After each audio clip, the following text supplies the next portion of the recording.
Alors, l'un des objectifs des formations dans l'école des systèmes vivants, c'est de créer des entreprises résilientes, que les entreprises deviennent résilientes. Alors, qu'est-ce qu'une entreprise résiliente? Eh bien, si vous voulez, en fait, dans une stratégie d'entreprise, vous avez deux possibilités. Soit la résilience, soit le profit. Dans l'économie financière, la finalité est le profit, et on va tout faire pour que systématiquement, on augmente le résultat, quitte à détruire le capital propre de l'entreprise.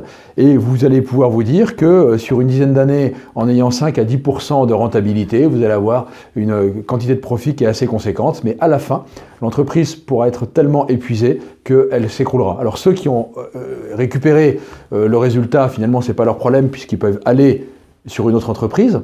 Accessoirement, ça s'appelle du parasitisme en termes de bio-inspiration. Dans l'économie vivante, ce qui nous intéresse, ce n'est pas le profit étant un outil, une nécessité, c'est-à-dire de gagner un petit peu plus que ce que l'on dépense pour assurer d'abord la juste répartition de la valeur créée, mais aussi assurer le développement, assurer la recherche et développement, assurer aussi l'assurance, c'est-à-dire que si on a un aléa, qu'il soit climatique dans l'agriculture ou qu'il soit industriel ou un problème de marché, qu'on soit capable d'avoir une sécurité. Ça, c'est la finalité du profit. Mais ce qui compte, c'est la résilience. Et la résilience, c'est un terme aussi qui est lié aux écosystèmes. C'est la capacité qu'a un organisme à cicatriser ses propres plaies. C'est intéressant parce que c'est de l'auto-réparation. Ce n'est pas fait de l'extérieur.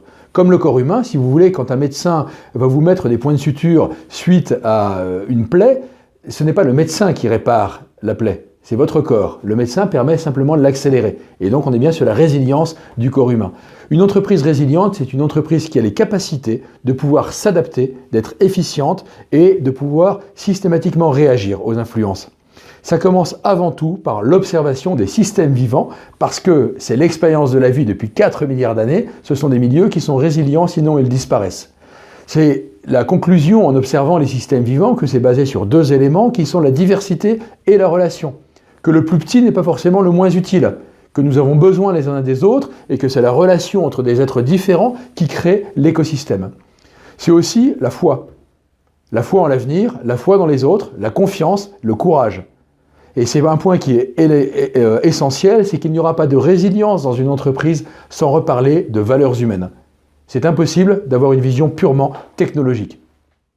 Donc une entreprise résiliente, nous ne pouvons pas nous la créer en venant de l'extérieur. Et ce que nous voulons faire par les biais des stages de bio-inspiration ou les stages d'immersion naturelle, c'est de redonner la force en puisant l'énergie vitale des écosystèmes, mais aussi en observant les écosystèmes, de redonner la force aux entreprises de pouvoir résoudre tous les nombreux problèmes que l'on voit aujourd'hui, ceux qui s'avancent aussi, que l'on voit venir sur les années ou les jours prochains, d'être capable de gagner tous ces paris qui s'annoncent à l'avenir.